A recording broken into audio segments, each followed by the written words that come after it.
Just a rebel with a lightsaber dream. Lost my hand, lost my friend, lost my self-esteem. Hello, everyone, and welcome back to the Acolyte 1 year later rewatch series, where we hit play with fresh eyes and zero filters. Love it or hate it, the Acolyte lit up the Star Wars fandom like few shows ever have. And here, we're breaking it down one episode at a time, not to stir up old drama, but to find out what really holds up and what still doesn't. No fluff, no behind the scenes noise, just an honest second look at the story on the screen.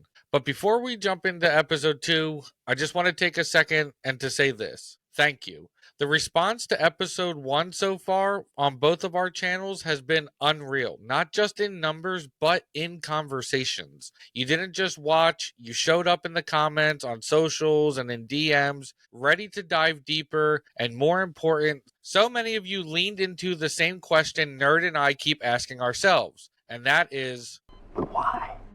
That one question is really what this rewatch series is all about. Why do certain moments work? Or why do those moments completely fall flat?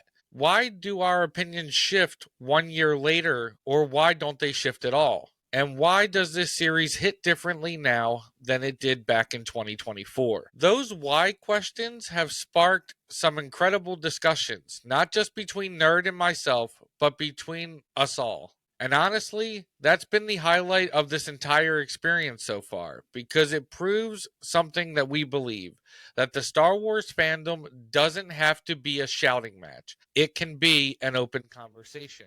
You can't win, but there are alternatives to fighting. You don't have to agree with all of our takes. We don't even agree with each other all the time. But we listen, we ask why, and we walk away with more insight than what we started with. That's the kind of community that we're trying to build here, and you're making it all possible. So thank you for being a part of it. Now, real quick, before we start breaking down episode 2, we have to talk about that little red button. Over 68% of the people watching this series so far have yet to subscribe to our channels. So if you're here watching the second episode, you clearly like what we have going on. So why not lock in, click that subscribe button, turn on notifications so you don't miss any of the future episodes of this Acolyte rewatch series. But with that being said, Nerd, let's talk about episode 2. Yeah, episode 2, honestly, like episode 1, kind of cut and dry. Part 2 of the first episode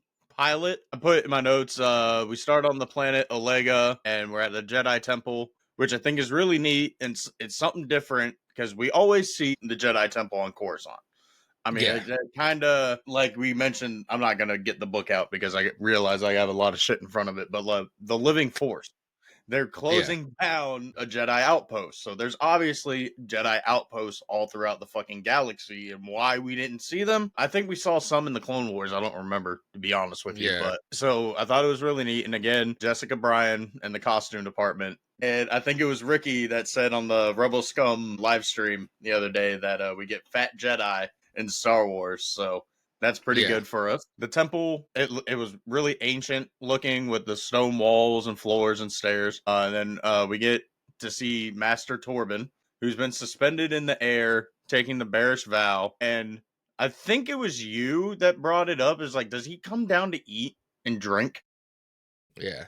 Like, yeah, I don't think that vow is such a vow of silence like the way that he's taking it. Everybody kind of does it in their own way. So right now, in this book right here, Into the Light, there's a Jedi that just came back. I honestly forget his name right now. But after encountering these carnivorous plants on the Amaxian station and really kind of losing trust with the Force and not really recognizing the Nihil underneath their nose, he takes the bearish vow for a while. And that vow is really just to recenter yourself in the Force, to trust yourself. So during the High Republic, I might mispronounce her last name here, but it's Barash Sylvian. She's the sister of Porter Engel. And during the events of Phase 2 of the High Republic, the Force Eaters can corrupt Force-sensitive minds. So when they get real close, because there's all this despair and all this negative energy they give off, because they literally suck the living Force out of things, Jedi tend to go crazy. So there's some events that happen during Phase 2 of the High Republic where that affects her. So she no longer can trust in the Force. So she takes the vow to not really wield the Force until she can recenter herself or be able to trust in it again.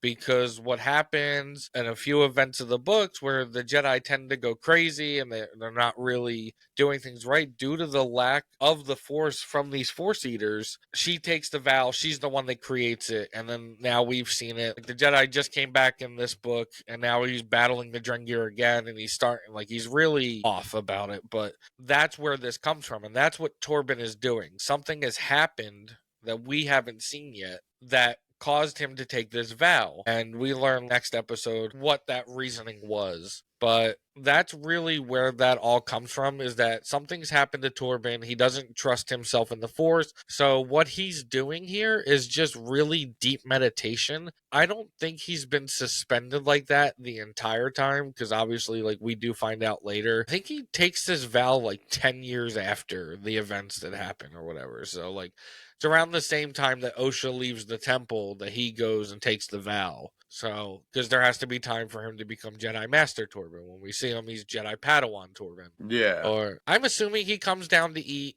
I don't think he's been suspended like that. I really hope not anyway. I mean, that just. I put in my notes, I said, what does he do when he needs to use the bathroom? Yeah. I mean, that's just one of the few things that we don't really know what Jedi are capable of in terms of human functions. Can these meditations be so, like, deep and intense in a way and balancing to where you don't have to sleep or you don't have to eat or you don't have to, like, I guess, go to the bathroom, whatever? So, like, he's suspended here. In my opinion, I think he comes down. I just don't think he really interacts with anybody, because what he's doing and being at the temple, I think being surrounded by Jedi and technically the light side of the Force, I think that's why he's meditating there, so he can be better grounded in what he's trying to refeel again. Even though I don't know why he takes the vow. Like, I know why, but, like, I don't really agree with why he's taking it, I guess, in a sense. But, I mean, like, I understand it. I understand the reason he's taking the vow. It just, to me personally, it doesn't make sense. It wasn't really something that affected him. I might be misreading into it. By the time we get to episode 7, I'll have a clearer understanding of what that is as well, why he does it. Because there's multiple reasons why I think he would take it. Yeah. I go on to say that she attacks him only to realize that she's not getting through his force bubble. And I love that because I don't really think we've seen how powerful the force can actually be. I mean, yeah, we know it can enhance your reflexes and, like, obviously it gives Jedi their power and all that, but when you're in a deep meditative state and, like, you just have that massive force bubble around you and, like, nothing's penetrating it, like, that's pretty cool in my opinion. Yeah. I wonder if every Jedi that meditates has this, or is it just specific to the form of meditation that he's doing? So, like, because he's suspended in the air compared to, like, other times we see Jedi meditating, they're just kind of sitting around. So, Yeah. I don't know if that is the same. I think the only time that we've ever seen anything kind of close to this is that one scene in The Mandalorian where Grogu's on top of that rock. That was a really good scene, but I think that one's a little different too, because that rock is like one of those force nexuses again. So it's not really the same as what Torbin's doing. Like, Torbin is just doing this himself. Maybe it is being surrounded by the light side of the force in that temple that allows him to get into this deeper state of meditation where he can create this force bubble. Or maybe that's why meditation's so hard, because we've read it in books where Jedi have meditated and they haven't been able to focus. And it's like, well, maybe it's not just the meditation and the clearing of their mind. It's actually the creation of this force surrounding outside of them that they're actually struggling to create. I think it was interesting that she couldn't get through it all. And she's just kicking it. I just think it's funny because we see this in other superhero or fantasy elements as well. So I was just watching it and I was just chuckling because it's just funny to see when things like this happen. Like somebody is so much clearly stronger than you. Yeah. But the only thing I do have to say is like she shows up and she does the same exact thing that she does to Indara. We have unfinished business. Attack me with all your strength.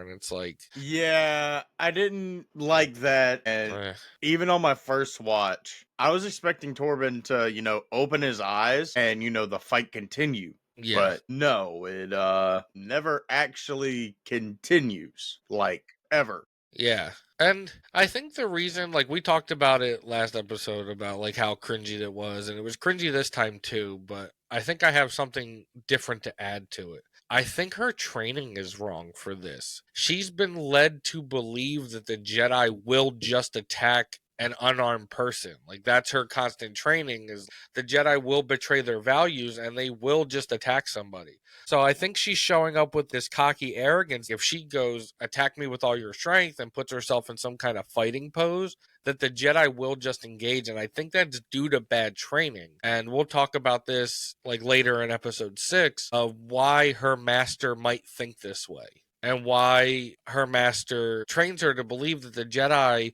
will so easily betray their ideals. And we do see a few Jedi do it in this show. Sol is already showing signs of being very selfish. Yeah. And like going to find Osha and like, oh, I can save her, and then kind of immediately putting like, oh, like there was a fire, her sister died, being so absolute about it, which obviously like Vernestra should have just immediately taken her robes off, pulled out her lightsaber, and be like, only a Sith deals in absolutes. But that just would have been funny. But so Sol's already showing signs of that, and then we'll see it later that other Jedi have betrayed the values, which is why her master thinks the way that he does. So I think that's a justification I have. I didn't mention it last week. It was just kind of something that really dawned on me right now that I was thinking about the greater schemes of what her master's teaching. And I think that's why she does this cringy stance, is because of what her master's teaching her. Hey, the Jedi will betray their ideals. Yeah, I feel like that'd definitely be more of a conversation for later on in the series. Obviously, we see the whip marks on her master's back, and but we'll save that for another We'll save time. that for later. But yeah, I don't know. I don't really have much else to say on that, at least for this episode, because now I've got something to think about with that when I go to watch them. So my note here that I have due to that, I wrote, she's seeing a Jedi with scars on his face and is meditating, because like I know that this is Torbin, but I was really framing this as I don't know who this guy is. So then I said, due to a state of meditation, May can't seem to attack him. Also, Master Torbin was on Brendok 16 years ago. I said, when did he become a master before taking the vow? And then I said, also, personally, I don't believe or enjoy the attack me with all your phrases that May does. It causes it to show her misunderstanding of the Jedi, which is exactly what I just said. And it's in those misunderstandings which led to the events that started the whole show to begin with.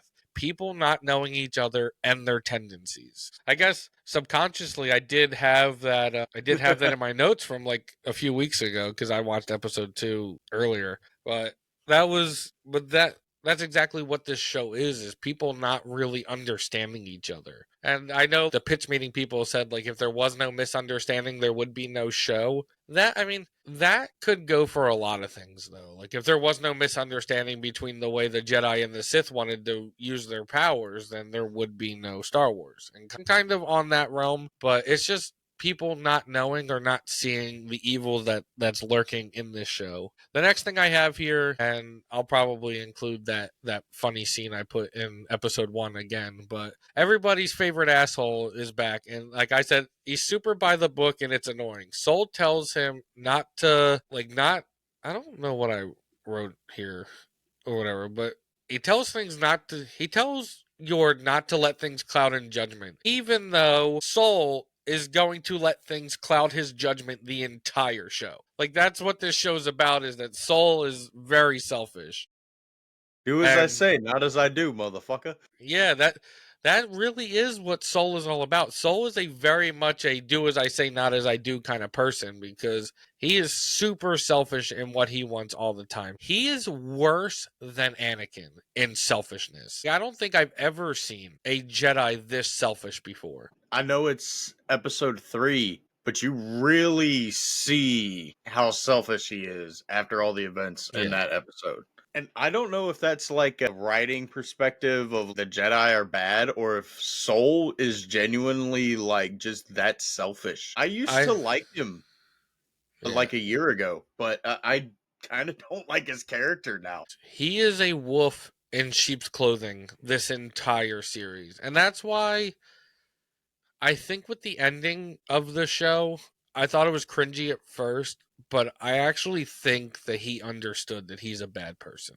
So we'll get to that when episode 8 comes. The next thing I have here in the notes, I said May goes and meets Chimere, the Acolyte's worst kept secret of the entire show. Which I was like, Chimere acts like he's drunk or someone not to be taken seriously. And that's what helped play off the fact that he's secretly the master. Some people that thought it was Coral who could have been the master. I was never on that train of thought. I was one of the ones that thought that she had disappeared. I just didn't know how or why. But I was like, it's immediately Chimere. And like Anthony, during our little live stream yesterday, was like, hey, he literally quotes something from the Sith. And that's not common knowledge to most of the galaxy, where like a lot of the galaxy will say phrases that the Jedi say to each other because the Jedi are more known. The Sith is a very tight-knit group at this point in time, besides the fake dark side users that like are mentioned in the Plagueis novel, because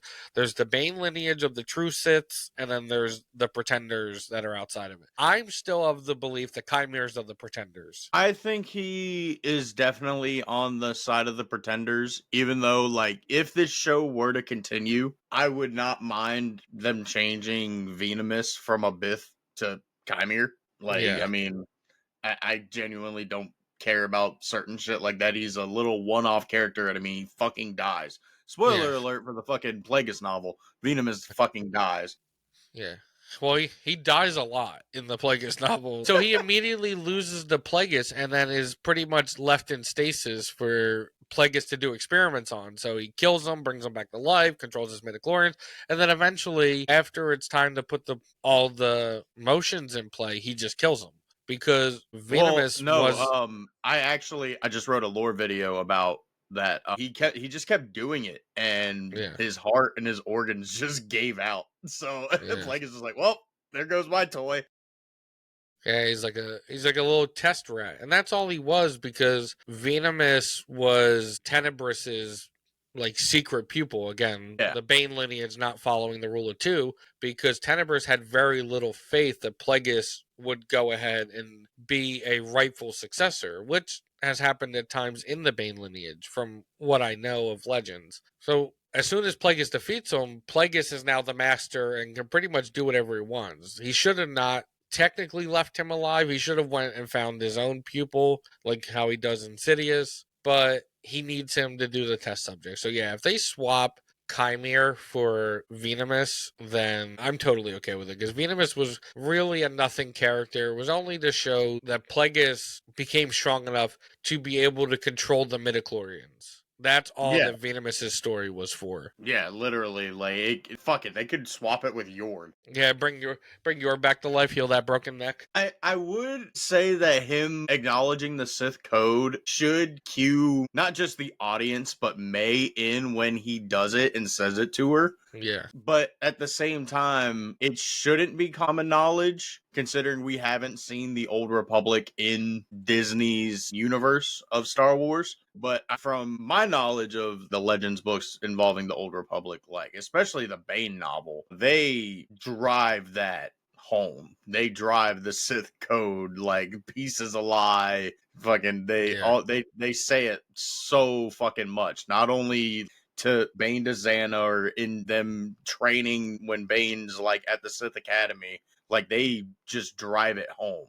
Like they're constantly saying it. I think what it was supposed to set up, and it was trying to confuse people, which it honestly it did not. at No, all. I don't understand how anybody could, because I put in here, like, May tells Kymir she needs a weapon, and that after Torbin, she'll kill a Jedi without a weapon and please the Master. And Yeah. Kymir goes on to give her a speech about finding someone's weakness, and that the Jedi have only to think that they have found peace, and then we get a little nod at the Sith code, and May responds, "Peace is a lie. I know," and Kymir makes the Munta poison for her. Why would you be telling this random fucker this?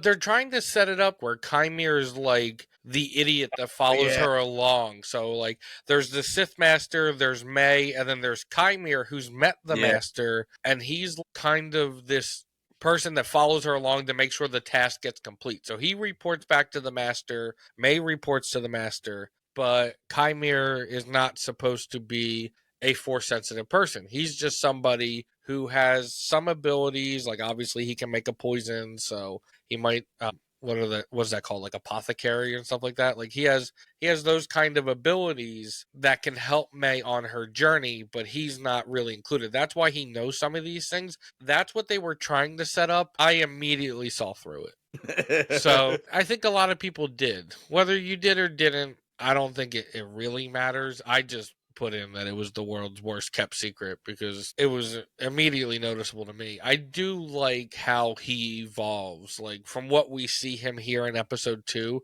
to what we're going to see in episode 5. The way that like he feels actually like a different person. Well, the one that Yeah. we meet episodes 5, 6, and 8 compared to this idiot that we see now. So I get why some people would have fell for it, but I knew that the character we're seeing here in episode 2 was just a facade. I mean, he's got to be somewhat powerful. I mean, for fuck's sakes. I mean, he's at least using force deception for the Jedi to not be able to sense him or the dark side within him, because I mean, Palpatine does it for fucking decades. Yeah. How hard is it, do you think, to close yourself off from the Force? Like, It we know that Luke did it in The Last Jedi. I know you don't really like that movie, but he closed himself off from the Force, and like Rey's like, I sensed everything, but the thing I don't sense is you. Like, how hard do you think a Force user who's just naturally gifted in the Force to actually cut themselves off from it? Because I actually think that is a lot harder to do than a lot of people give themselves credit for. Like, I actually think the strain on people like Luke, on Sidious, to hide the fact that they are actually Force users, like that takes an immense amount of training. I don't think people should be able to do it naturally. And even May has the ability to do it until Indara kind of figures it out. Because had Indara just immediately known that, hey, like this force sensitive person's coming, whatever, like we would have had a different story in the beginning there. But now, like we've seen at least 4 people cut themselves. Well, we've also seen Obi-Wan cut himself off from the Force too for a period of time. Yeah. I just think that should be like an incredibly hard task. I mean, it probably is. Well, I don't know. Be honest with you. Like if the Force is everything, the Force is everything that surrounds you, and everything can come from the Force. One, I'm gonna make a dumb joke here, but like, could we get a Force Spirit Bomb like Dragon Ball? Yeah. But anyway, like I think that if you're naturally in tune with the Force, like these people are, like that must be an incredible task to make sure that nobody can sense it or mask just enough. So I don't know, like if Kymir is doing just a good enough job surrounded by these Jedi that people can't sense it, but like Well, there's too it much also light. kind of plays into a little bit of Sith alchemy, because Darth Xana is like naturally gifted in Sith alchemy. Like Yeah, she can literally like conjure tendrils and shit, which is literally just dark side energy turned into like literally just manifested, which is fucking insane, and like not a lot of people can do it. But she literally masked herself, like she completely like not necessarily cuts herself off from the dark side, but she masks herself enough to where she's able to go into the Jedi Temple and do some research for Bane for at least, I think it's like 3 or 4 days. And the only reason why she kind of slips up is because she gets a little too excited about finding the information for Bane. And somebody kind of notices, like, hey, there's a bit of dark side in this part of the archive. What the fuck? I definitely have to read these Legends novels that really tell what the Sith are about. And I have the books. They're on my Kindle. I just Dude, haven't made it there yet.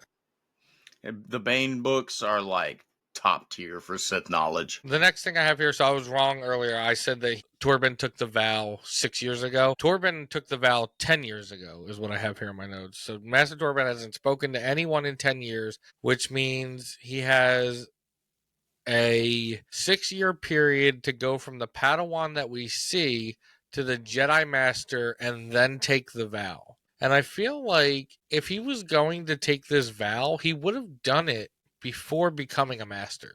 Like if the events of that day were so catastrophic for him to the point where he had to take this vow, why continue to live and train and then work your way up to a Jedi Master and then say, you know what, I don't trust in the Force? Because obviously you've trusted enough to climb the ranks and to finish your training. Kind of speed running. I mean, that's a 6-year period to go from Padawan to fucking Master. I mean, for fuck's sakes, Anakin was a Jedi for 13 years and couldn't even get Master. Yeah.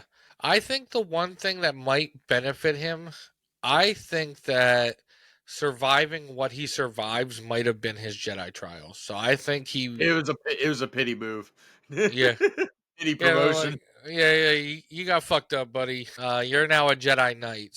So then now that gives us 6 years to go from Jedi Knight to Jedi Master. I don't know how old he is in this show. So he's 41 when he dies, which means so he's 25 years old. That's one thing I continuously forget about the High Republic is that the Jedi Padawans, because there's no real threat, they consistently train for longer. So he's actually older than Anakin was. Like, so we're talking about Anakin not becoming a master, but he's like in his early 20s. Torbin's 25 when Brendock happens. I guess that's why you called him Baldy or whatever. 25 when the Phantom Menace happened. Yeah, Qui-Gon dying was the only reason why he got promoted to Knight and defeating Maul. Yeah, Jekkie's 19. I know Jekkie's 19 throughout the show, even though they make her seem like a child. There's two ways of thought: that she is 19, just fully like a 19-year-old person, or her species ages different. Like, we know Grogu's in his 50s, but he looks like a baby. So I don't know if her species, like 19, is still childish for her or what. All I know is that she's 19.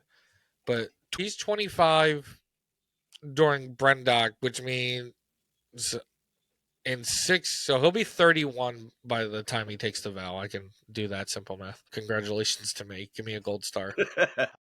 But yeah, I forgot that the Jedi of the High Republic train for a lot longer. And then obviously the same with like Obi-Wan. Like, Obi-Wan's really, that's the last era of peace. Like, he's part of that last generation of Jedi who experienced peace. So yeah, I forget that they train for longer. So maybe he's more ready to become a master.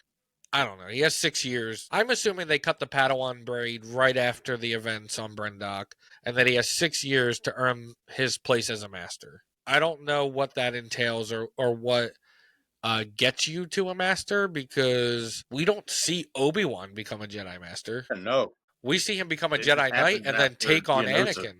Yeah. Yeah. Just because you're a master doesn't also mean you're a council member. Yeah. Well, you don't even have to be a master to be considered master. I mean, younglings and Padawans call knights and other Padawans master. Yep. Anakin is Ahsoka's master. Yeah. The entire time. So Master Skywalker. What are we going to do? There's too many of them. That's just something that's interesting. Like, the fact that like, they didn't want to give him the rank of master, but he was like master in name only. Like, something like I don't want to get like deep into politics here, but like, you see, like, there's like for the two political parties, there's rhinos and dinos, I think, which is like Republican in name only and Democrat in name only. Anakin was master in name only. He was a minnow. he a baby fish. So we got dinos, rhinos, and minnows. God, that's fucking hilarious. Yeah, I got lucky that worked out for me. In my opinion, I need to know why Torbin, or how Torbin became a master, and then just decided, you know what? I've done all this stuff. I don't trust in the Force. I'm going to take the vow. I don't know how I'm reading into it wrong. I'm wondering if obviously surviving Brendock, that plays at least 80% into it. You know, fuck, I'll go as far as 90%. And then I think the last 10% is probably like like becoming a knight, and then probably taking on a Padawan, and then like, like everything just happening too fast for him to be like, this is too much. I can't. That would make sense. Because he feels like he doesn't deserve it. Maybe there's always that nagging regret. I don't deserve any of this. I should still be a Padawan. But now I'm not a Padawan because of what happened on Brendok. So, yeah, I didn't think of it that way. That's actually really good. That's a really good That take. just kind of hit me, to be honest.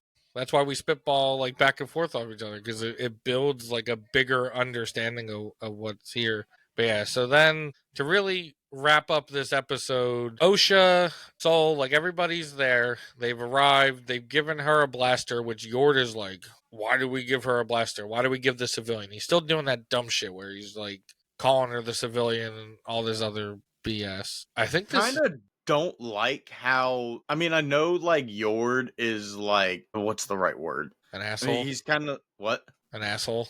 Yord's Well, an no, I asshole. know he's a fucking asshole, but like the way he's like calling Osha civilian instead of Osha, like, I mean, I know he's gonna have like the dumbest fucking plan ever because his character is just written to be that way. Yeah. But I didn't like how they made Jackie be like demeaning him. Like, no, how about we just send her in? That's like the most logical fucking thing.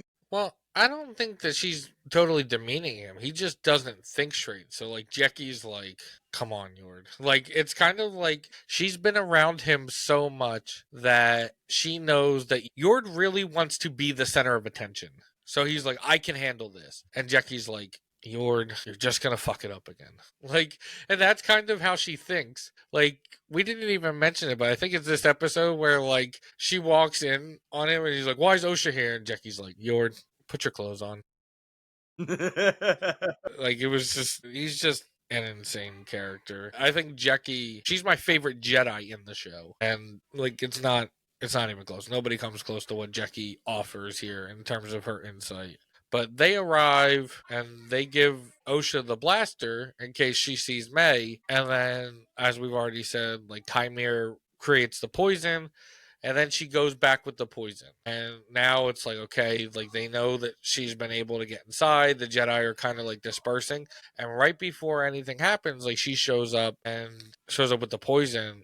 And it's pretty much like, you need to answer for your crimes. And then we see Torbin go, I'm sorry, I thought we were doing the right thing. And then he just drinks the fucking poison. I offer you a choice.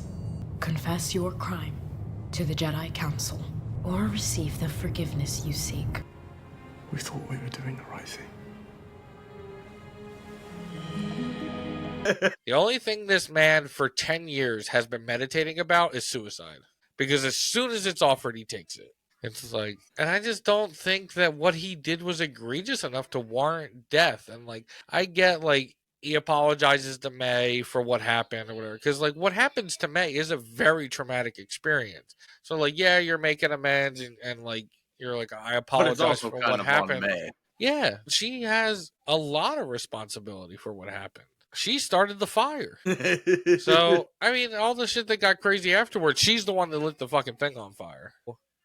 But that's not actually what killed her people, though, so I guess it doesn't matter. Yeah, well, but I just don't. He apologized. Like, I get like having like some remorse towards what happened, but I just don't think he had to kill himself. Yeah, no, it was a little fucking weird. It was like I didn't like it.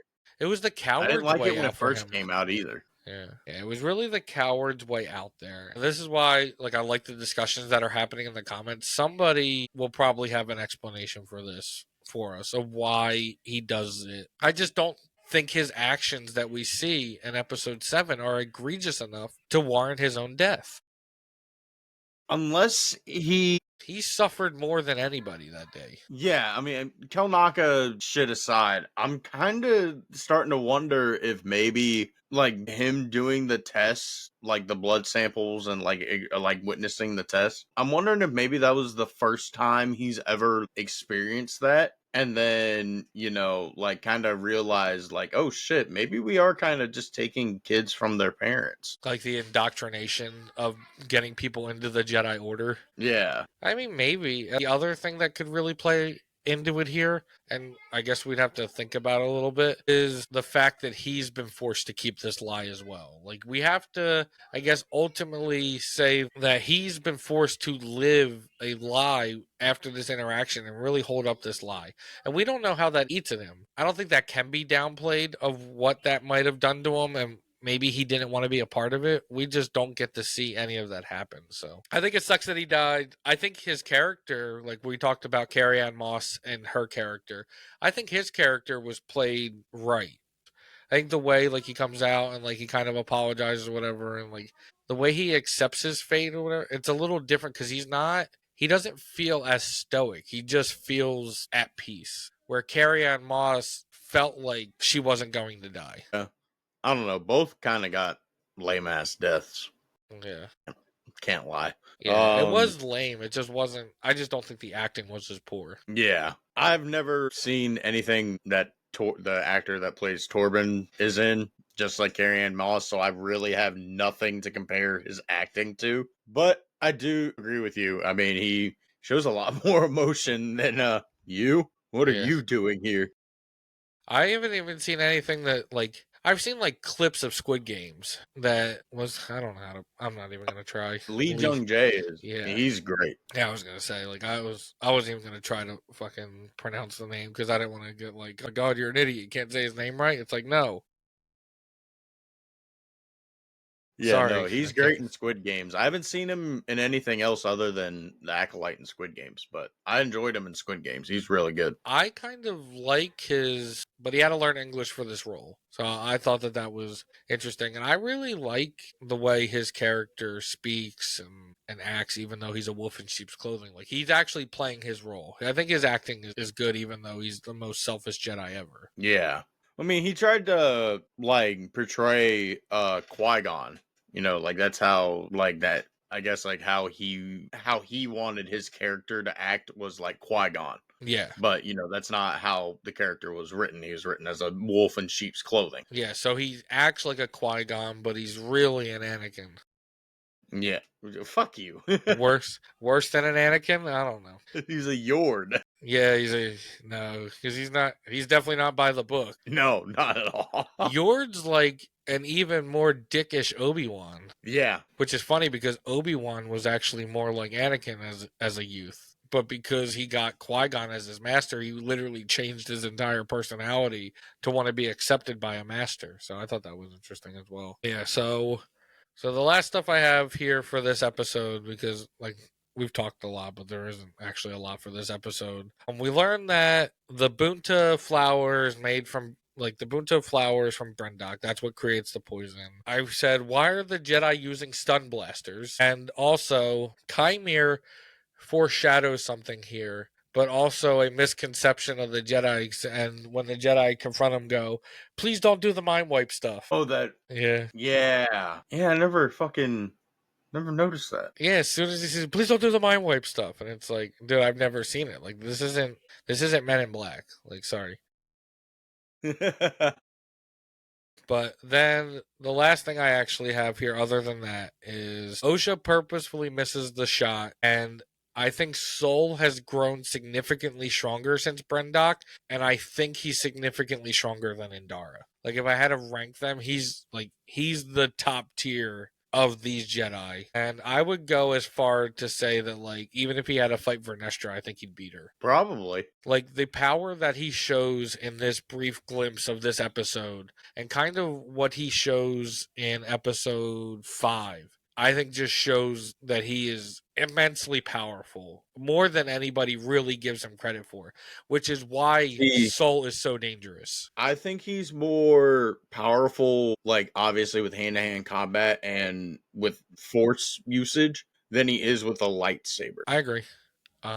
But he's also willing to tap in, like, he's actively willing to tap into the dark side, which is what makes his fighting style so much stronger than everybody else's. That's something that I'll have to pay attention to when I get to episode 5, because I was actually in the middle of watching episode 4 whenever you texted me to record this. So the last thing I have in here before I get to like my actual like overview, review, whatever, and ranking, I bring up that Vanessa calls for the small council and requires Soul to come back to strategize about what to do next, despite knowing where May's headed next, obviously, because they pieced together, hey, Indara, Torbin, she's going for Soul, and Kelnaka is next. And May meets up with Chimere, trying to kill him for selling her to the Jedi, and he says that he can take her to Kofar, which is where Kelnaka lives, and it has me wondering, how did he find that's where Kelnaka went? No idea. Where did he have time to do all of this shit? That's Did what he do it himself? Did he fucking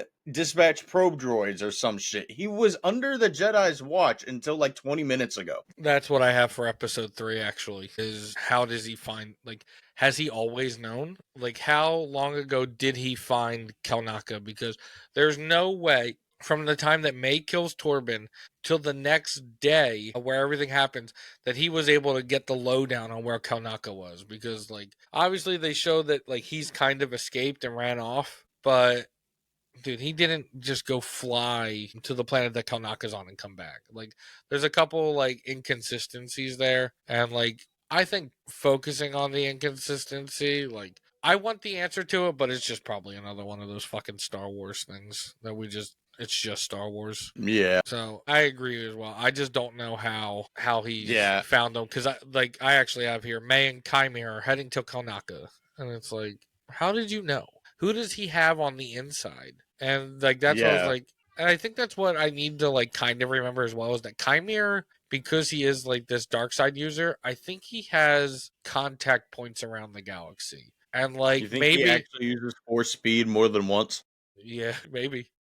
I mean, the force speed is something that probably is relevant in this time, like that we only see in the prequels. But I do forget that the Jedi have that ability, or sometimes maybe are always using that ability. Like anytime they run, I've kind of had this like headcanon that if you see a Jedi running, they're using force speed. They're just not showing it. So they've only shown it in episode 1. I just assume the Jedi use force speed all the time because if you have it, why not use it? Yeah. Because like they say in like Revenge of the Sith, like how fast that battle's happening, but for us, like it's happening in slow motion. Yeah. So I think they're always using force speed is my Probably. thought process.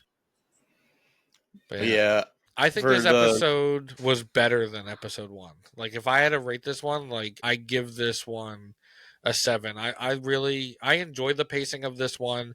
I think it was a more enjoyable episode than episode 1 because it was really following where a storyline was, where like the pilot had to do 3 different arcs to really set up where episode 2 went. So I give this one a 7. Yeah. I said overall, this episode picks up right after the first episode, which is probably why they dropped both episodes at the same time, and it does continue the story. But again, its story is pretty much taken away from the fact that they know May is alive.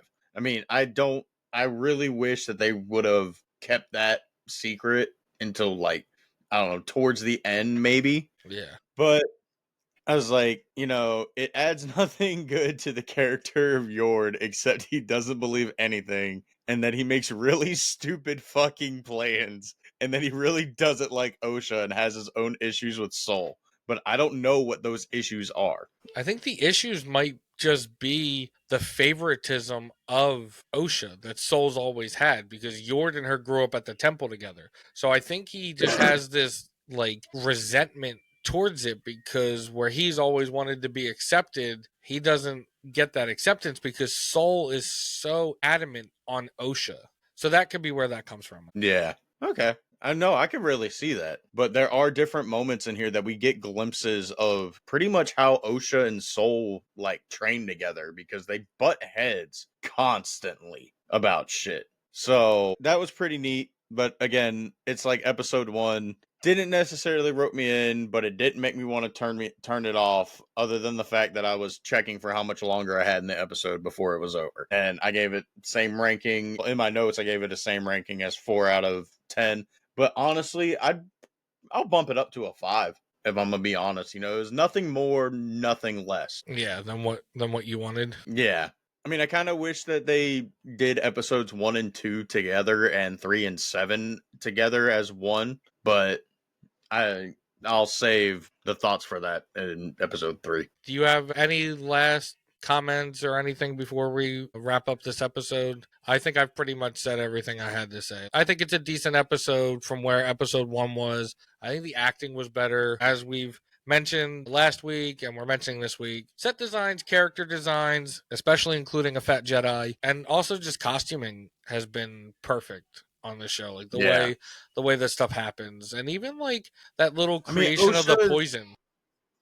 OSHA's civilian robes, they're a little questionables. I'm not sure how I feel about those robes or that outfit that she wears, but everything else has been fucking knocked out of the park. I think it's really so. You ever see like at times of war when like news correspondents go out there and they wear the vest that like signifies media? I think it's just to really signify that they're in the Jedi's protection. So they are ugly. They are really like they're very loud in what the outfit is saying. So I don't disagree there that they're very bad, but I think they serve the same purpose as like maybe those media vests that we see at times of war. Okay. Yeah, I've pretty much said everything that I can about this episode. Yeah, it was nothing more, nothing less than kind of what I expected from it, especially after episode 1. I will say, if you guys get me to 500 subscribers, me and Kyber Forged are giving away a couple of t-shirts. Everything's on my Instagram and my YouTube page, so go check out those videos. With that being said, that's a good place to end this episode. Please make sure you like the videos. Please make sure you subscribe to not only Clone Force 97, but at Star Wars Nerd 00 and at Tales of Peridia. Like he just said, him and Kyber Forged, a buddy of ours, are doing a giveaway when they hit their subscriber goals. So let's help get them there. Let's help make sure that we're growing both of these channels, because just like last week, this video is going to be coming out on my channel as well as coming out on Nerd's channel as well. So make sure like and subscribe. We do different things with the edits, so you get to take different perspectives there, and you'll see me probably cut something out where he might include it. So take a look at those different perspectives. Like I said, follow us on all of our social medias, and we'll see you next week for episode 3. Peace.